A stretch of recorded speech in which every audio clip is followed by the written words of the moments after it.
I was looking on your Instagram, and you have like a story. It says something about like a screwdriver. Of how long ago was this, first off? And I want you to share the story of what it took to get here, because we're looking at you now, the success and, you know, living the dream, but people don't really know what goes into that. They really don't. You know, when I think about the screwdriver, you know, I kept that screwdriver. That was in 2006. And my car was stolen the night I was supposed to stop and get gas. I was so tired. And I said, you know what, I'll stop in the morning. I was scheduled to leave Dallas. To go to LA. So this was when you got the call from Harrison Ford, and you were going to come to LA? Actually, I got the call from another director for a film that was filming in Venice to be makeup department head for that particular film. And when I got that call, I said, you know what, this is it for me. I'm leaving Texas. I'm off to Hollywood. I was so excited. And the next morning, I went out to my car to drive to LA, and my car was gone. That's crazy. So my uncle said, you have to go. I had literally less than 48 hours to be on set.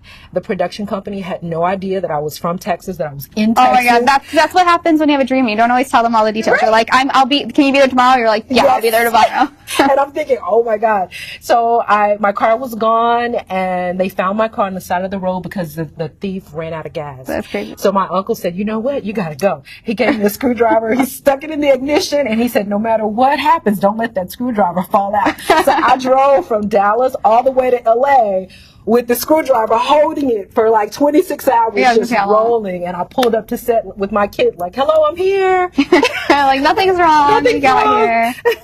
So the screwdriver, it's now old and rusty, but it got me here. So you still have it? I kept it for memories. What made you push through all that? Because a lot of people would be like, my car's stolen, and just call and like give up. Well, I will say I knew that my career plateaued in Dallas. When I say that, I'd worked with, you know, the local celebrities. I've done all the weddings I could do. I've done all the commercials I could do. And it was either work in corporate America, which my background is business, work in corporate America, or go for your dream and move to LA and do what you love. So it was do or die for me. And I think knowing that alone, either I was going to be stuck here working a 9-to-5, or I was going to have the opportunity to work in Los Angeles and live my dream and make people beautiful, make people feel beautiful. It was very, very intense for me. So I felt like by any means necessary, I have to get there. I think that's really, like, I really love that story. So I think that's the most important thing. Because a lot of people be like, why aren't my dreams coming true? And it's like, well, look at her. Like, you drove with a screwdriver in your car was stolen, but that's what it took for you to get to where you needed to be. Absolutely. And you had a phone call, and you made it happen. Yes. I had to. It was not an option. And I share that story with all my students, and even with other makeup artists and other people in general who say, you know, well, this is happening in my life, and I hear all the excuses, and then I share my story and I say, you know what, no excuses, by any means necessary.